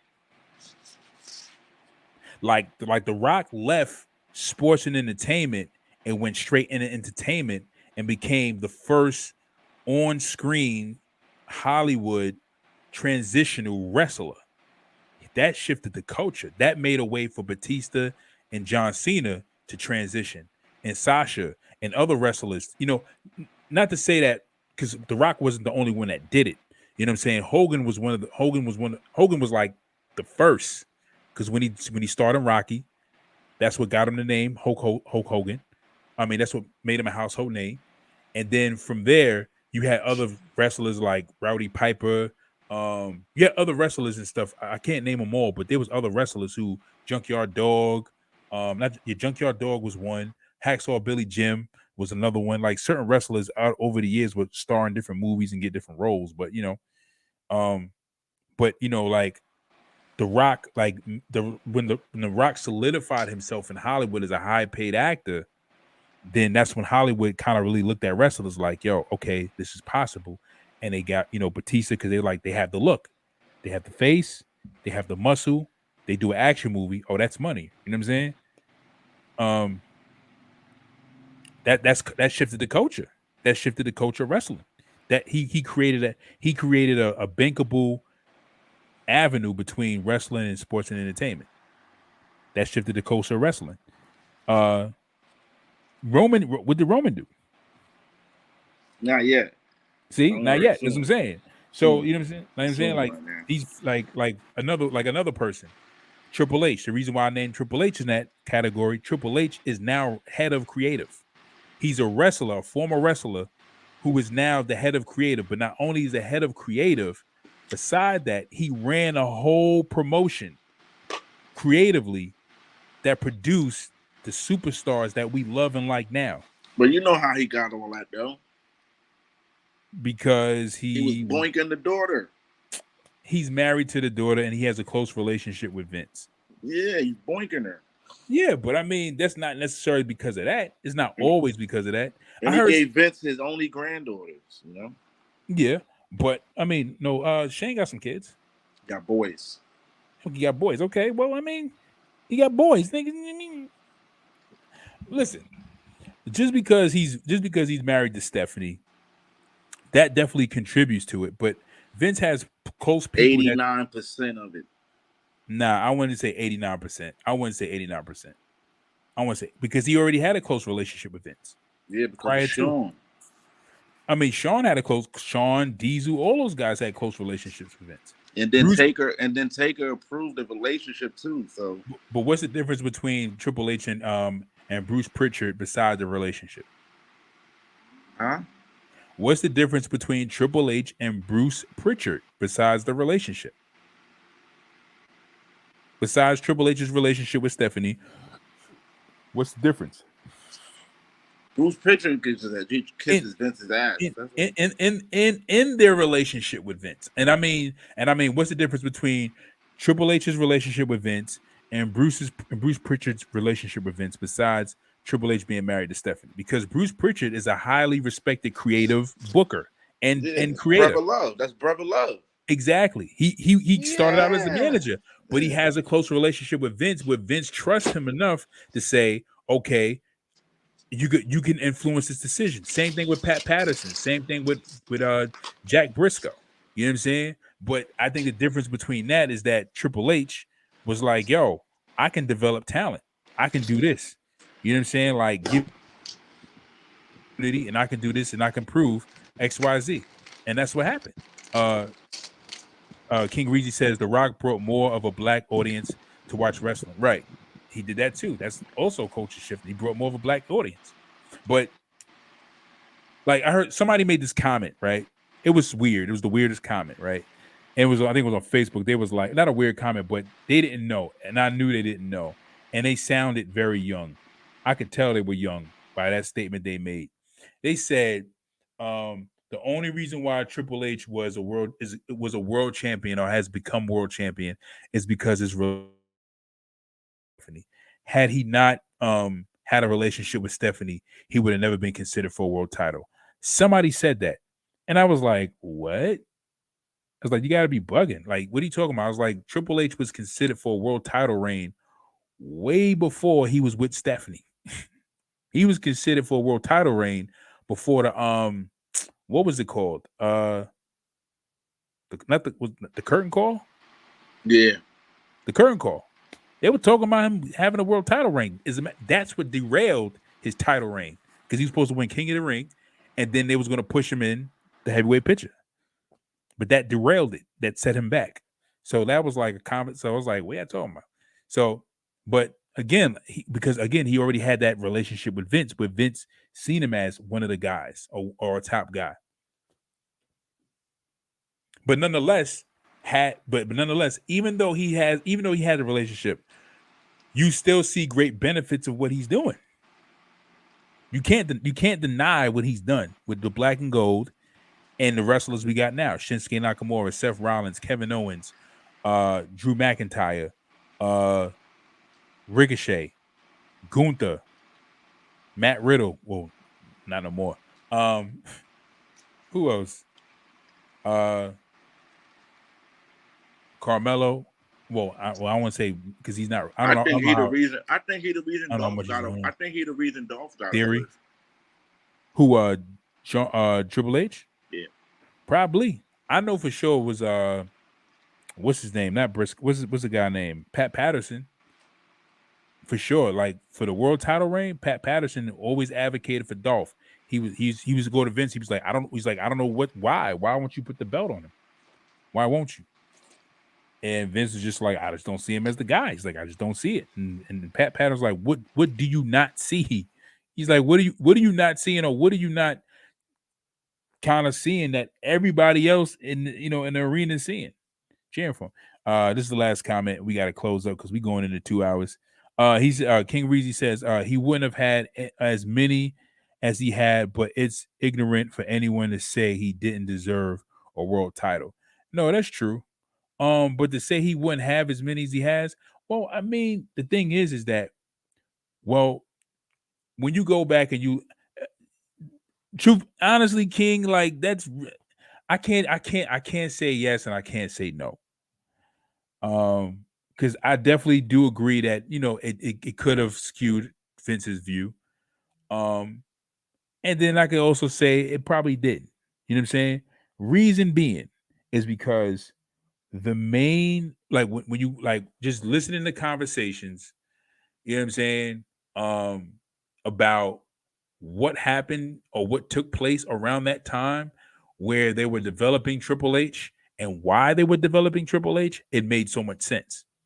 For one, one of the reasons why Triple H got his push again was because Austin had no competition. He had The Rock, but how many times are we going to see him fight The Rock? Even though we love seeing him fight, they needed a major heel. There was no major heel at the time. You had heels, even though they try to push Undertaker as a major heel. The corporate, ministry, and ministry. It was just like, yeah, but it wasn't like quite it. But then when you got Triple H, and he was that heel, like, it was like it stuck. It was like, yo, who is this? Like, yo, this is a whole nother beast. So they needed that. So what actually was supposed to happen when Triple H and Austin had the 2-man power trip after Austin had the world title reign, what was supposed to happen after the 2-man power trip when they lost their titles was that Austin would still hold on to his world title, and they were building up to a feud with Triple H and Austin, to another feud, so that Triple H can take the belt off of Austin, and then Austin take the belt back off of Triple H. Yeah. That's the feud that they were working to, but Triple H got injured. Yeah. And that derailed everything, So, because Triple H was going to turn on Austin. He's Triple H. That's what he does. You know what I'm saying? And they were We know building. that. They were building that. You know what I'm saying? You could, if you went to, you could look into it. But that was that was the build that they were trying to work for before Triple H got injured. And then when he left and he came back as a baby face. You know. Yeah, and then he was gone for like 8 months, right? 9 months. Yeah, like 8-9 months. Yeah. And I hated that because I was like, yo, he injured, and when he got injured, that was one of my favorite storylines. That's when I I like Triple H, but that's when I was like, I became like, I mean, I was already a fan, but at the time I was more so rocking with The Rock because he's black, Yeah. and I liked him, as a wrestler, but I was more so rooting for The Rock. But when Rock left and they had the 2-man power trip, I was like, what are they doing with this? I was like, this is pretty dope. I like this. You know what I'm saying? They just taking over. They taking all the titles. Because to me, my 3 favorite wrestlers was Rock, Triple H, and Austin. Mainly The Rock and Triple H. But when Triple H and Austin, got together, it was just like, yo, this is nuts. Yeah. But yeah, we hitting that 2-hour mark. We just did a little overtime because we didn't do Tuesday, but we're gonna go back to an hour. But we're gonna end off tonight. We thank you guys for joining us again for another edition of Wrestling Talks and Thoughts. If you guys are joining us, make sure you subscribe to the channel. Make sure you hit that like button and be in contact with your boys. Hit us up on Facebook, drop some comments, and drop some articles and converse with the group, man, and get in touch, yo. We are signing off. I'm your host, Saheem the Dream. And you already know, man, it's your boy, the Big The Bad Big Booty Bad Daddy. Booty Daddy! We'll see you guys later. Enjoy your Friday night. Stay safe. Long live Bray, man. Long live Bray.